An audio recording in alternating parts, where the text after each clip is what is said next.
नमस्कार छात्रों, कैसे हैं आप? अच्छे हैं?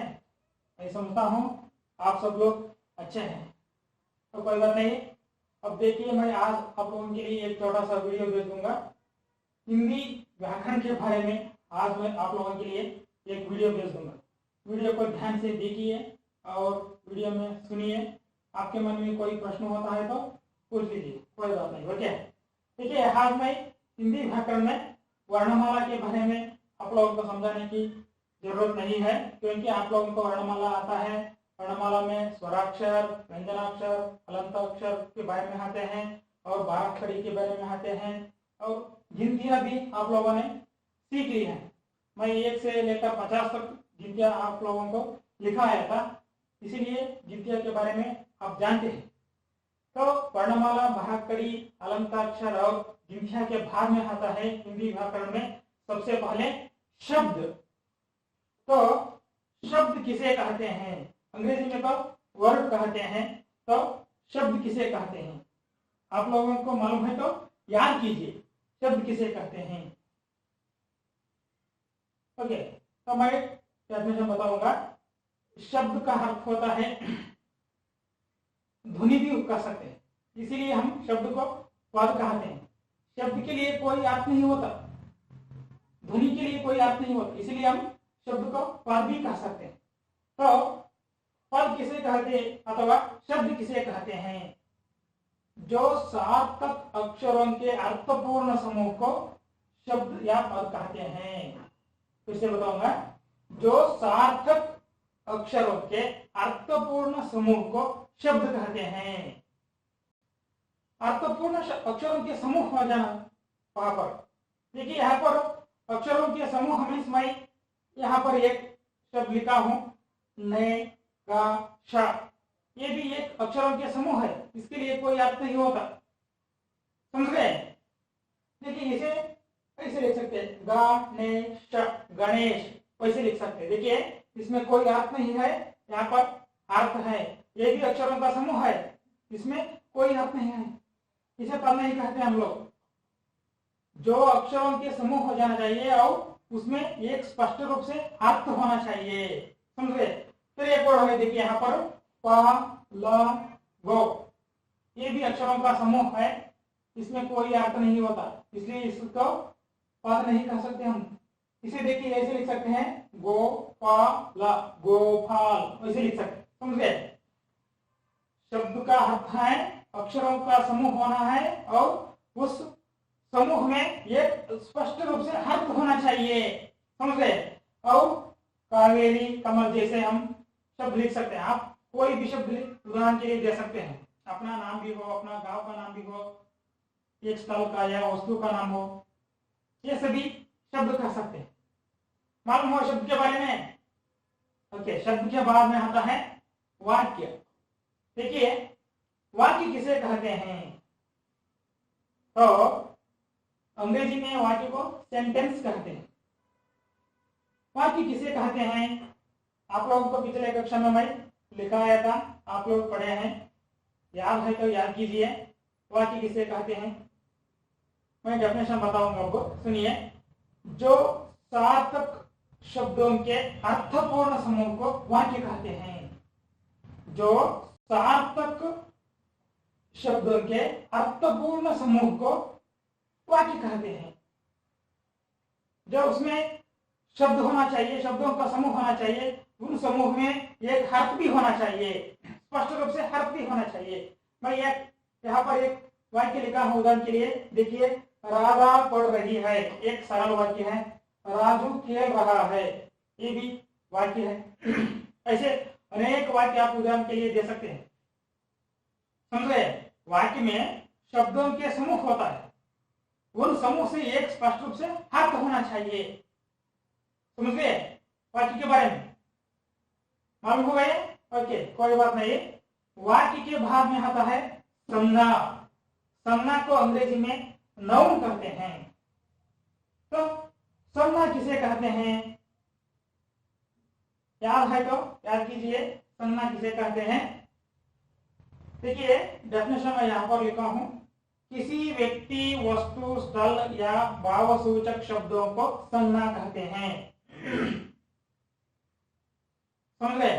किसी व्यक्ति, वस्तु, स्थान या भावसूचक शब्दों को संज्ञा कहते हैं, अथवा सरल रूप में भी कह सकते हैं।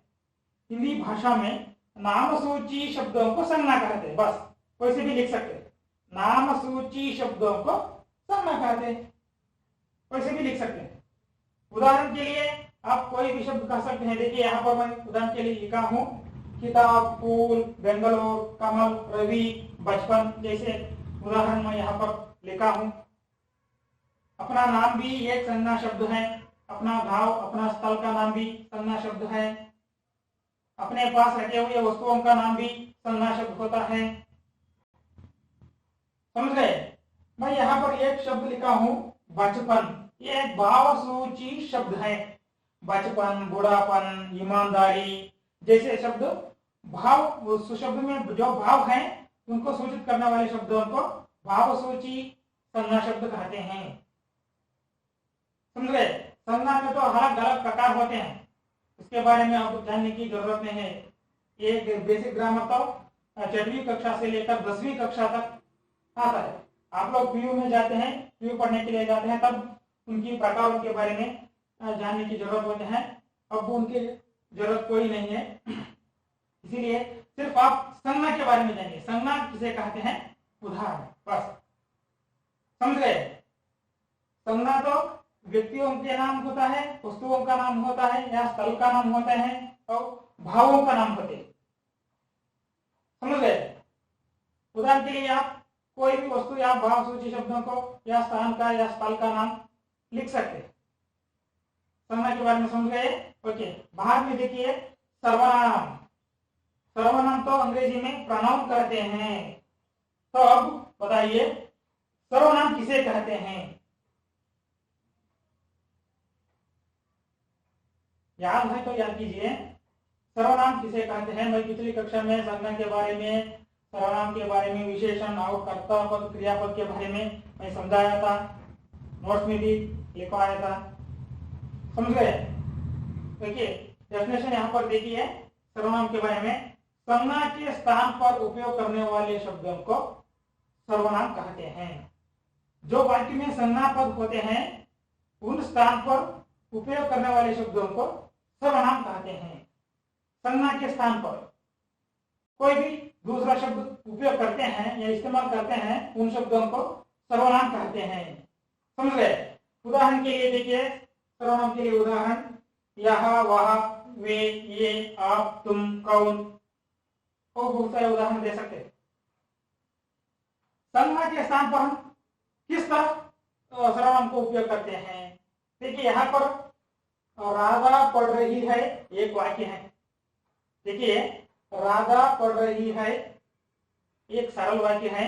राधा शब्द संज्ञा शब्द है। समझ गए? इस वाक्य में राधा शब्द है ना, वह संज्ञा वाक्य है। यह राधा के स्थान पर मैं सर्वनाम के शब्द को उपयोग करता हूं। देखिए वह पढ़ रही है। देखिए वह पढ़ रही है। और एक वाक्य है, देखिए राजू खेल रहा है। यहाँ पर राजू शब्द संज्ञा शब्द है। जिस स्थान पर मैं सर्वनाम को उपयोग करता हूं, यह खेल रहा है। समझ गए? संज्ञा के स्थान पर हम किस तरह उपयोग करते हैं। देखिए और एक वाक्य मैं बताऊंगा। गांधी जी स्वतंत्रता आंदोलन में भाग लिए थे।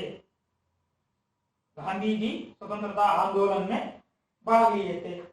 गांधी जी शब्द है, वह संज्ञा शब्द है। उस स्थान पर मैं सर्वनाम के शब्द को उपयोग करता हूं। वे स्वतंत्रता आंदोलन में भाग लिए थे। गांधी जी के स्थान पर मैं वे शब्द का उपयोग किया। वे शब्द सर्वनाम सूची शब्द है। समझ गए? और एक उदाहरण बताऊंगा। विवेकानंद जी ने अमेरिका में भाषण किए थे। विवेकानंद जी ने अमेरिका में भाषण किए थे।